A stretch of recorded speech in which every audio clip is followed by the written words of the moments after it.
pluie des dernières 24 heures. Nous vous parlions hier de l'allongement de l'espérance de vie des Français, souligné par l'INSEE dans son tout dernier bilan. Ce phénomène doit beaucoup aux progrès médicaux. Pour vivre mieux et vivre vieux, nous pourrons aussi compter sur des objets connectés, des tensiomètres, des fauteuils et même, vous allez le voir, des biberons qu'ont testé pour nous Fabrice Collaro et Sylvain Roland à l'occasion du dernier salon de l'électronique à Las Vegas. Là, je commence à être fatigué des bras parce que les moquettes, c'est comme se balader sur une espèce de couche de sable.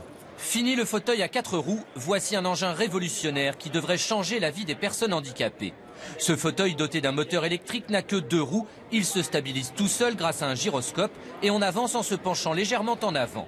Pour son créateur, qui est paraplégique depuis 20 ans, c'est une énorme avancée. Sur 2 roues, je suis toujours plat. Et vous le voyez là, je suis les mains libres. Ça permet, par exemple, si je veux tenir ma femme par la main, de la tenir par la main, un enfant par la main. Au CES de Las Vegas, ce sont les objets connectés qui ont été le plus appréciés par les visiteurs. Première application, la santé, avec ces montres qui enregistrent l'activité que l'on fait dans la journée. L'OMS aujourd'hui recommande de marcher 10 000 pas par jour. Et cette montre, non seulement elle a un beau design, mais en plus elle va vous aider à atteindre ces 10 000 pas parce qu'elle va les compter. Mais en plus l'application va vous donner des éléments de coaching pour que vous soyez plus actif. Donc là par exemple je vois que je suis à 73% de mon objectif de pas. Il me reste quelques pas à faire avant le dîner. Des spécialistes des instruments médicaux ont été encore plus loin.